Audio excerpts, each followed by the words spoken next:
Hello hi namaste welcome back to our channel Valampuri 777.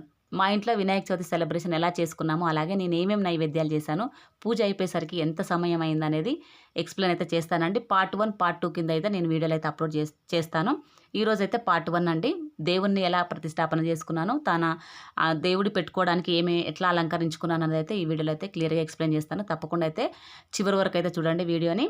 మన ఛానల్ని first time ఎవరైనా చూస్తున్న వాళ్ళు సబ్స్క్రైబ్ చేసుకుని వాళ్ళు ఉంటే మాత్రం తప్పకుండా సబ్స్క్రైబ్ చేసుకొని బెల్ ఐకాన్ అయితే క్లిక్ చేయండి, షేర్ చేయండి. ఇప్పుడైతే మనం వీడియోలోకి అయితే వెళ్ళిపోదాము. ముందు రోజు చెప్పాను కదండి, ఆ ముందు రోజు నేను ఏమేం దేవుడికి సంబంధించినవి అన్నీ ఎలా తెచ్చుకున్నాను, ఎలా షాపింగ్ చేసుకున్నాను అన్నది కూడా అప్లోడ్ అయితే చేశానండి. తప్పకుండా చూడండి, దాని లింక్ అయితే నేను డిస్క్రిప్షన్లో ఇస్తాను. ఇప్పుడైతే వీడియోలోకి అయితే వెళ్ళిపోదాము.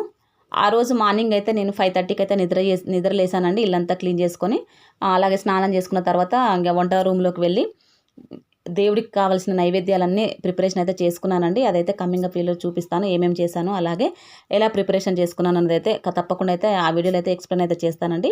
ఇప్పుడైతే ముందు రోజు అయితే ఇలా అయితే అరేంజ్ అయితే చేసి పెట్టుకున్నానండి. దేవుడికి ఆసనము, పీటలు అవన్నీ అయితే ఇలా వేసుకొని కొంచెం డెకరేషన్ లాగా చేసుకున్నాను నాకున్నంతలో. ఆ తర్వాత ఇక మార్నింగ్ అయితే దేవుడి పటాలకి పువ్వులు పెట్టుకోవడము, అలాగే మామిడి ఆకులు, అరటి కొమ్మలు ఉంటాయి కదండి, అవి కూడా తీసుకొచ్చి అయితే ఇలా గ్లాసులలో బియ్యం పోసేసి అలా నిలబెట్టేసామండి. అంత ముందుకైతే మాకు ఇల్లు కొంచెం పెద్దగా ఉండేది, అక్కడ కట్టడానికి బాగుండేదండి.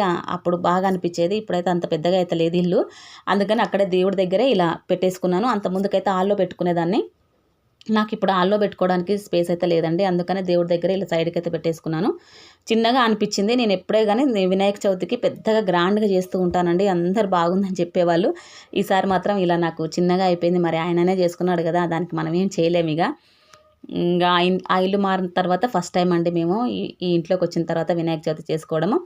ముందు రోజైతే నేను ఆ దేవుడికి అన్నీ చేసి పెట్టుకున్నానండి. ఆ కలశాన్ని కూడా రెడీ చేసి పెట్టుకున్నాను. అలాగే బ్లౌజ్ పీస్ తీసుకొచ్చుకొని నేను కలశానికి అయితే బ్లౌజ్ పీస్ అయితే కడుతూ ఉంటాను. అది కూడా ఫోల్డింగ్ అయితే అంతా చేసి పెట్టాను. ఈరోజు ఏమీ లేదండి, ఇక మార్నింగ్ అంతా వంటలు అయిపోయిన తర్వాత నేను మామూలుగా కొంచెం అయితే రెడీ అవుతాను పూజ చేసుకునేటప్పుడు. మరి నార్మల్గా కూర్చొని అయితే ఏమీ చెయ్యను. నాకు ఎందుకో మంచిగా రెడీ అయిపోయి దేవుడికి పూజ చేస్తే అదొక ఆనందం అనిపిస్తూ ఉంటుంది. అందుకనే నేను సారీ కట్టుకొని ఇక కొంచెం దేవుడి దగ్గర పువ్వులు అవన్నీ అయితే అరేంజ్ అయితే చేశాను. పైన మనకు రోజు నిత్య దీపారాధన అయితే చేసుకున్నాను ఆల్రెడీ. ఆ తర్వాత దేవుడికి సంబంధించినవి అండి, ఇక పువ్వులు, పండ్లు అవన్నీ ఒక ప్లేట్లో పెట్టుకొని అక్కడైతే అరేంజ్ చేసుకుంటున్నాను. వీటికే నాకైతే ఇవి అరేంజ్ చేసుకోవడానికి హాఫ్ అన్ అవర్కి అయితే ఎక్కువే పడుతుంది. కరెక్ట్ టైం అయిపోయేంత వరకు మిగతా అన్నీ చేసుకున్నానండి. ఆ తర్వాత దేవుణ్ణి అయితే ప్రతిష్టాపన అయితే చేసుకున్నాం. అక్కడ ఆ అరటాకు వేసేసి కమలం ముగ్గు, ఆ పసుపు కుంకుమ, ఏదైనా సరే కుబేర ముగ్గైనా కమలమైన ఏ అష్టదళ ముగ్గైనా ఏదైనా వేసుకొని కొంచెం పసుపు కుంకుమ వేసి బియ్యం పోసుకొని ఆ తర్వాత అయితే విగ్రహాన్ని అయితే అక్కడైతే పెడుతూ ఉంటాను. అక్కడ మనము తమలపాకులో పెట్టుకొని ఫస్ట్ అయితే ఆయననే పూజించుకోవాలండి. ఆ తర్వాతే మనం తెచ్చుకున్న విగ్రహానికి అయితే పూజ చేసుకుంటూ ఉంటాను. ఎవ్రీ ఇయర్ అయితే అలానే ఉంటుంది. అలాగే గౌరమ్మని కలశం పెట్టేసి అయితే గౌరమ్మని అయితే అంతా రెడీ చేసుకుంటాను. ఆమెకి పువ్వులు, మల్లెపూలు మర్చిపోయానండి, అందుకనే మా అబ్బాయిని అయితే పంపించాను. వాడు తీసుకురమ్మని చెప్తే వాడు వెళ్ళిండు. అయ్యో ఎంత రష్ ఉందంటే అసలు ఎక్కడికి వెళ్ళాలన్నా కానీ బైక్ తీసుకొని వెళ్ళడానికి అయితే లేదండి. వాకింగ్ చేసుకుంటూ వెళ్ళాల్సి వస్తే అంత రష్ అవుతుంది. ఎందుకంటే దేవుళ్ళని గల్లీకి పెట్టినారండి, అన్నీ క్లోజ్ అయిపోయాయి. ఎక్కడి నుంచి వెళ్ళాలన్నా కానీ మెయిన్ రోడ్ నుంచి వెళ్ళాల్సి వస్తుంది. మెయిన్ రోడ్లో అంత రష్ ఉంటుంది. అందుకు కొంచెం అయితే టైం అయితే ఎక్కువే పడుతూ ఉంటుంది. ఇక మా అబ్బాయిని అయితే పంపించాను వాడిని తీసుకొని రమ్మని చెప్పేసి. ఆ తర్వాత ఇక నాకు కావాల్సిన ఏమేమి ఉన్నాయో అవన్నీ అయితే ముందైతే రెడీ చేసి పెట్టుకుంటున్నాను. అలాగే కంకణాలు, ఆ దేవుడికి వేసే జంజము అవన్నీ మా వారు కూడా హెల్ప్ చేస్తూనే ఉంటాడండి పాపం.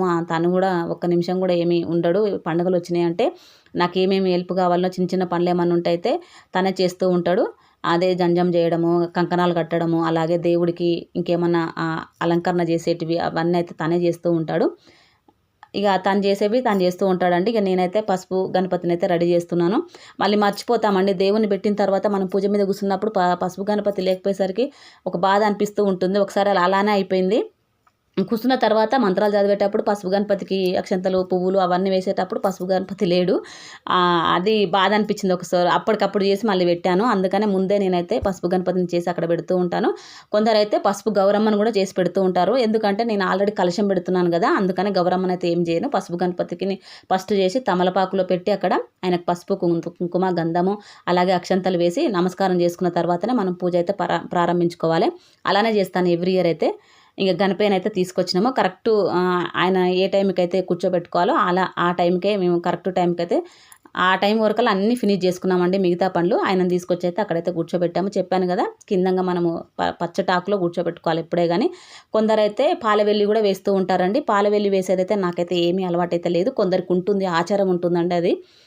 అదే అంటే తాత ముత్తాతల నుంచి కూడా వేస్తూ ఉంటారంట అలా. అలా అలవాటు ఉన్న వాళ్ళు మాత్రం తప్పకుండా అయితే పాలవెల్లి అయితే వేస్తూ ఉంటారు. పాలవెల్లి నేను ఎప్పుడు వేయలేదు. మా ఇంటి దగ్గర కూడా అమ్మ వాళ్ళ ఇంట్లో, మా అమ్మ అయితే ఇంట్లో అయితే వినాయకుడిని అయితే ఎప్పుడు పెట్టుకోలేదండి. మా అత్త కూడా ఎప్పుడు పెట్టుకోలేదు. కాకపోతే అక్కడ గల్లీలలో అంటే వాడకట్టు ఉంటుంది కదా, అక్కడ దేవుణ్ణి అయితే పెట్టేవాళ్ళము. మా ఇంట్లోనే తీసుకొచ్చి పెద్ద విగ్రహాన్ని తీసుకొచ్చి ఇంట్లో పెట్టి నెక్స్ట్ డే పూజ అయ్యేటప్పుడు తీసుకొని వెళ్ళేవాళ్ళు. అలా నాకు వినాయకుడు అంటే అంత పిచ్చి చిన్నప్పటి నుంచి. ఇంత పెద్ద వినాయకులు తీసుకొచ్చి పెట్టేదండి మా ఇంట్లో. ఆ వినాయకులను తలుచుకుంటే ఇప్పుడు అంత పెద్ద వినాయకులు ఉండేది కదా, చిన్న చిన్న వినాయకులకు పూజ చేసుకుంటున్నామే అనిపిస్తూ ఉంటుంది. అంత బాగా చేసేది. ఊర్లలో ఉన్నా కానీ అసలు వినాయకుని చేసేదైతే అంత గ్రాండ్గా ఉంటుందండి. ఏ పండుగ అంత అంత 10 రోజుల పండుగ అంటేనే మనకు వినాయక చవితి కదా. ఏ పండుగ వచ్చినా ఒక రోజులో అయిపోతూ ఉంటుంది. కానీ వినాయక చవితి అంటే 10 రోజులు ఉంటుంది మనకు పండుగ. ప్రతిరోజు ఆనందమే ఉంటుందండి. ప్రతిరోజు నైవేద్యాలు, తీరొక్క అదే సాయంత్రం అయిందంటే పూజ కాగానే నైవేద్యాలు అదే ప్రసాదాలు తినడము, ఆ గల్లీకి పోయి ఆ వినాయకుడు బాగుండు, ఈ సందుకు పోయి ఈ వినాయకుడు బాగుండు అని చెప్పేసి తిరిగేసి అయితే వచ్చేది. ఎవ్రీ ఇయర్ నాకు అవన్నీ గుర్తుకొస్తూ ఉంటాయి. ఇంకా చిన్నగా ఉన్నప్పుడు ఉన్న అసలు ఆ జ్ఞాపకాలే వేరు కదా. మంచి ఆనందంగా ఉండేది, ఏ బాధ్యత లేకుండా. ఏవో చేసేంతవరకు అయితే పనులు అయితే చేసుకునేది. ఆ తర్వాత అయితే ఆరాంగా ప్రసాదాలు తినడము, చూసుకొని రావడము, ఎంజాయ్ చేయడము అలా ఉండేదండి చిన్నప్పుడు. ఇప్పుడు దేవుడికి దగ్గరుండి నేనే అవన్నీ చేసుకుంటూ ఉంటే ఇంకొంచెం ఆనందం ఇంకా బాగా అనిపిస్తూ ఉంటుంది. ఆ చిన్నప్పుడు అలా చేసినందుకో ఏమో ఇప్పుడు నా దేవుడు అన్నీ నాతో చేపించుకుంటూ ఉన్నాడు. అప్పుడు కూడా అండి ఎవ్రీ ఇయరు ప్రతిరోజు నేనే అలకడము, ముగ్గేయడము ఆ దేవుడి దగ్గర. అంటే కల్లాపి చల్లేదండి. అంటే పెండ తీసుకొచ్చి అలకడము, లేకపోతే చాంపి చల్లడం అని అంటూ ఉంటాం మా ఏరియాలలో అయితే. అదంతా చల్లి ముగ్గులు వేసేదండి పచ్చగా. అలికి ఎర్రమట్టి తీసుకొచ్చి అలికి ముగ్గులంతా వేసి పెట్టేదాన్ని నేను. అసలు దానికే నాకు ఒక 1/2 అవర్ 1 అవర్ పట్టేదండి. మా అమ్మ అయితే రోజు తిట్టేది. స్కూల్కు లేట్ అయిపోతుంది, ఎందుకు అన్ని అంత సేపు చేస్తావు, అక్కడే ఉండిపోతావు దేవుడి దగ్గర అని అంటూ ఉంటుండేది. అయినా కానీ నేనైతే పట్టించుకోకుండా దేవుడికి చేసేటివైతే అన్నీ చేసేసుకొని ఆ తర్వాత అయితే స్కూల్కి అయితే వెళ్ళిపోయేదాన్ని. చిన్నప్పుడు జ్ఞాపకాలు అవి కొంచెం అట్లా. ఇక మేము తెచ్చుకున్న కండువా పంచ ఉంటుంది కదండి. ఎవ్రీ ఇయర్ అయితే దేవుడికి కండువా పంచ అయితే కడుతూనే ఉంటాము. ఆయనకు అవి వేస్తాము. జంజం వేసిన తర్వాత బొట్లు పెట్టేసి గంధం పెట్టి బొట్లు అయితే పెడుతూ ఉంటాడు. ఎవ్రీ ఇయర్ తనే రెడీ చేస్తూ ఉంటాడండి వినాయకుడిని. ఆ దండ వేశానండి. ఈ దండ కూడా నేనే రెడీ చేసుకుంటూ ఉంటాను. ఆ దండ కొనుక్కొచ్చిన దానికంటే ఎందుకు వేస్తానంటే, నాకు ఎందుకో నా చేతితోటి చేసి వేయడం అంటే నాకు మాల అల్లడం అయితే రాదండి అంతగా.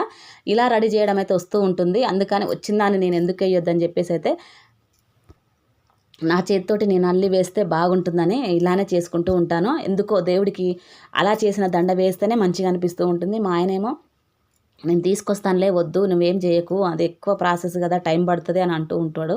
కానీ నేను ఎప్పుడు ఆ అమ్మవారికైనా అలానే నాకు ఇంట్లో దేవుణ్ణి పెట్టుకున్న ఇలానే చేసుకుంటూ ఉంటానండి. నా చేతులతోటి అది చేసి నాకు వేస్తేనే ఏదో మనసు తృప్తిగా అనిపిస్తూ ఉంటుంది.